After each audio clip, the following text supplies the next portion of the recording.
Hey again, Matt Hamilton, author of Through Travel and Error, Confessions of an Asylum-Seeking Canadian.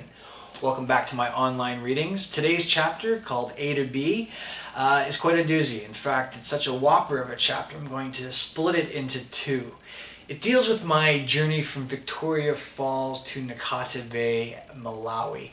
Now, this was going to be my first taste of real hard African traveling, and I didn't have a clue. I didn't have a clue about anything. Didn't have any guidebooks or bus schedules. The only thing I did have were two buddies that I'd bet on the Overlander, Charlie and John, equally as clueless, but the three of us decided to stick it out together. And the first leg of the journey went from Livingstone, Zambia to the capital, Lusaka. And it was a early morning departure, which didn't leave until the bus was jam-packed full. And I guess that was the first of many lessons about the hardships of African traveling. I concluded that looking out the front windscreen was a bad idea. In fact, I realized that if at all possible, I should avoid sitting next to or looking out any windows. If I stared out my side window, I could see how narrowly we miss another oncoming speeding bus. I had a disheartening feeling that I could only say, "Damn, that was close so many times." I soon realized that sitting near the front of the bus was the absolute worst place to be. Sitting in the shotgun position meant I had an unobstructed view out the scariest window, the front windscreen. This also meant I could see the speedometer, assuming that it was working, and therefore I knew exactly how fast we were going to slam into one of the many obstacles, man, animal, or metal, that littered the highway. Equally frightening was that I could also determine what the driver of the out-of-control piece of metal was doing. I could see whether he was drinking spirits or beer, and how many he had consumed. I could see how long he kept his eyes off the road while he was talking to the person behind him. By sitting in the front, I discovered that I could establish whether the driver was attempting to avoid the mass of people cluttered on the roadside, or whether he was gunning for them and trying to make them dive for the bushes. Sitting in the front left no doubt in my traumatized mind about the driver's terrifying agenda. Ultimately, you needed a PhD in chaos theory to calculate an estimated time of arrival.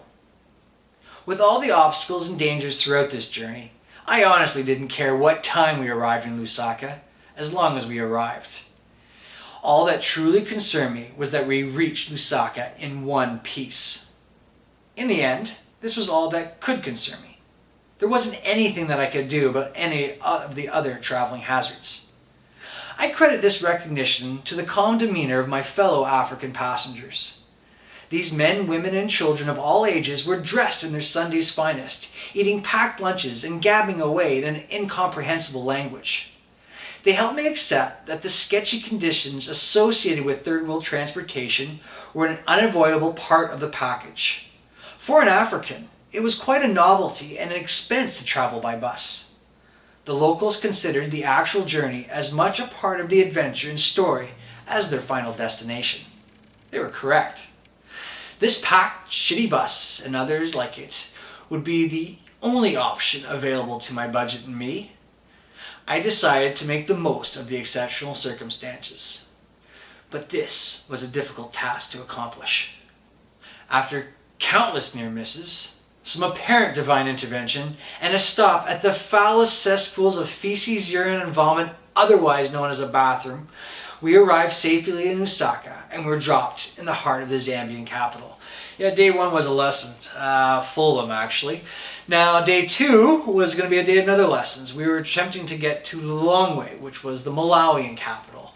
And the segment of the journey that was quite different was the section in a mini taxi. Mini taxis were probably scarier than buses because, although much smaller than a bus, they shared the same theory of overcrowding. The seats were uncomfortable without cushions, and no matter where I sat, I could scrutinize the driver's non-existent knowledge of the rules of the road. I could also detect the odor of booze on his breath, and empty beer cans rattling in the front were further evidence that our driver had been drinking. Our particular mini taxi was so crammed that the driver had removed his steering wheel and replaced the rather essential component with a basic pipe wrench. By affixing the tool to the exposed steering bolt, the driver could slide his seat as far forward as possible, creating space for at least one more passenger. It was on the jam-packed mini-taxi that I learned to block out everything around me and mentally escape to a happy place. This was a tough feat to accomplish, considering everything picking, probing, and in some cases stabbing at my concentration. I had to contort my body like an Indian yoga guru, for we were once again packed like sardines. It was impossible to shuffle around in my seat without displacing the entire row of people. As a miserable result, I was stuck in one uncomfortable position for the 5-hour journey. The possibilities of a mental breakdown were worth betting on. Mental escape was a vital necessity in preserving my sanity. It really was. I blocked everything out and just sat there like a coma patient. Now, we arrived at this city Lilongwe right in the heart of this market, right? It was quite sketchy. And the place we thought we were going to be staying at, well, they were full. And we didn't have any guidebooks. And we went back out in the streets without a clue what to do. Hesitantly, we left the relative safety of the hostel and began to walk down the road. Then we realized that the direction we were heading was taking us away from the city center and, more importantly, away from the protection of the lights. We quickly turned and started back towards town. This was a critical mistake, for it indicated to any potential assailant who might be watching that we didn't have the foggiest idea where we were going. I knew that the uncertainty of our actions and our loaded backpacks in this poverty-stricken community were drawing the attention of many sets of nefarious eyes. One set of eyes came hurrying up to us. The eyes were set into the head of a tiny, squat, middle-aged African woman who looked just as confused as we were. "Do you know where you are going?" she asked in a perplexed voice. The three of us shook our heads. "Do you have any idea where you are?" she continued. Again, the three of us ignorantly shook our heads. The woman glanced around cautiously. "Listen, I'm a policewoman. This is an extremely dangerous part of town. There are many dangerous people around. Come with me immediately." Adhering to her own warning, the woman turned and set off at a hurried pace. She didn't wait to find out whether or not we were following. Did the woman have a premonition about something that we idiotic white boys were unaware of? I wasn't willing to gamble my life that she didn't. We followed her. Besides, what other choice do we have? Charlie, John, and I didn't have a clue where we were, or, more importantly, how to get somewhere safe. I knew that it would be just a matter of time before we were mugged. We were three white tourists weighed down with full packs and wandering around in the unknown streets of the city center. The word "if" never entered the realm of possibility. I gave us about 2 minutes before we saw the sharp end of a machete.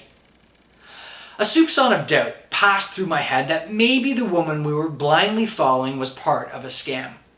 Maybe she was leading us unsuspecting lambs to the slaughter. However, the way the woman clung to her handbag along with the brisk pace of her walk led me to believe that she was as shit scared as we were. Besides, we were screwed if we didn't follow. Truth be told, I'd much rather be mugged by this middle-aged lady than some of the nasty characters that were eyeing us. We walked for no more than 2 minutes before we arrived at a large compound. With the high cement wall that surrounded the entire complex, the place looked like a prison. As we entered what appeared to be the only gate in the wall, 2 girls strolled up to us and began speaking to the woman in Chichewa.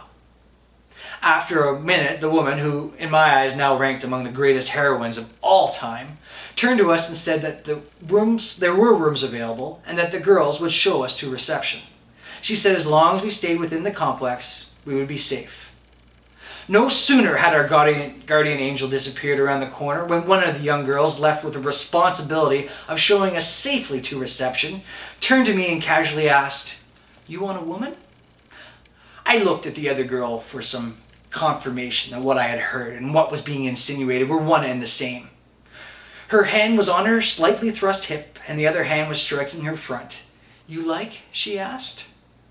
This was more than enough to conclude that the policewoman had put our well-being in the hands of a couple of hookers. And I'm going to leave you on that one. So please come back next week to find out what happens when the rest of that chapter A to B. And if you want to find out more about myself and or the book through travel and error, please visit my website, madmaddiesworld.com. Until next week, have a great one. See you later.